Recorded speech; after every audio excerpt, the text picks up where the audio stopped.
আচ্ছা বাবা, এই ৭২,০০০ নারীর মধ্যে আমার ভগবান গাঙ্গুলি ৩টি নারীকে শ্রেষ্ঠ করে গেছেন রূপের জন্য।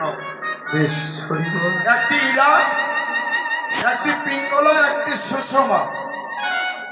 এই ৩টি নারীর দ্বার হলো আসা যাওয়া যে পথে, ভজন আর সাধন হলো সেই পথে।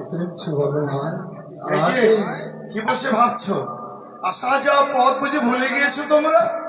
না, এই যে দিদিমণি, আসা যাওয়া যেই পথে ভজন আর সাধন সেই পথে মানব দেহে ৮৪ লক্ষ জনি ভ্রমণ করে যদি মানব কুলে জন্ম পেয়েছি আমরা, এই যে দুর্লভ জন্ম মা,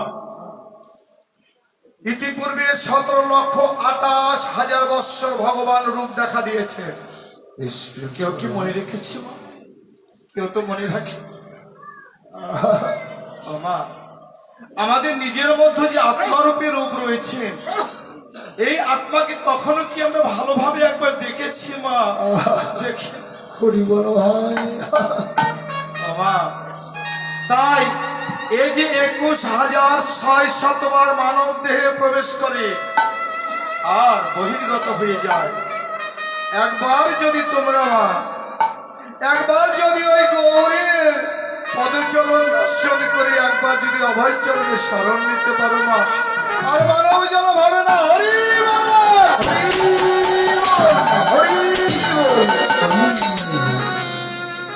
এই যে মা, দক্ষিণ দ্বার উত্তর দ্বার, যদি দক্ষিণ দ্বারে কখনো কারো প্রাণ বিয়ে হয়ে যায় মা, তাহলে সেই স্বর্গের সুখ ভোগ করে পুনরায় আবার জগতে ফিরে আসতে হয় না।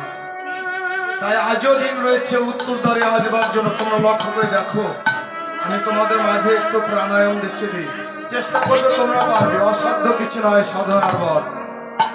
তোমরা লক্ষ্যের সময় দেখো, পারবে।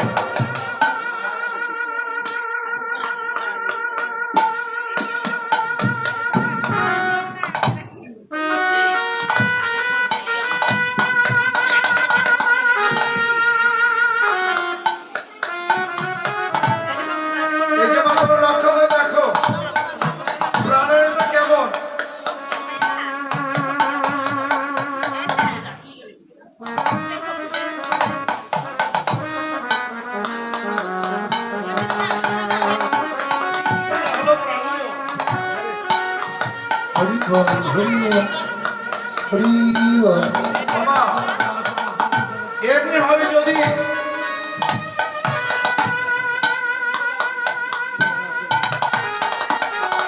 ছোট্ট একটি বালক অনেক কাঞ্চন টাকা দিয়েছে মা, জানি না ভগবানের কি মতিগতি দিয়েছে ওনার কোন ভাবনা। সবাই আশীর্বাদ করবেন গোবিন্দের কাছে, যেন সত্য অনেক বড় হয়ে, সুন্দর পরিবেশে বড় হয়ে, সুশিক্ষিত হয়ে, গৌর পথে কৃষ্ণ মতে মতি রেখে যেন মানব সেবা করতে পারে, কৃষ্ণ নাম সংকীর্তন করতে পারে। হরি বল,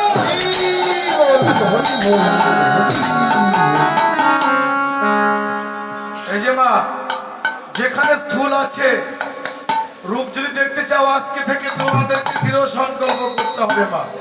স্থূল প্রবত্ত সিদ্ধি আর সাধক ৪টি জগৎ আছে মা। এই যে ব্রহ্মময় জগৎ, ২৪.৫ চন্দ্র চালে মানব দেহটা মা, ২৪.৫ চন্দ্র চাল। এর হিসাবটা সবাই জানে না।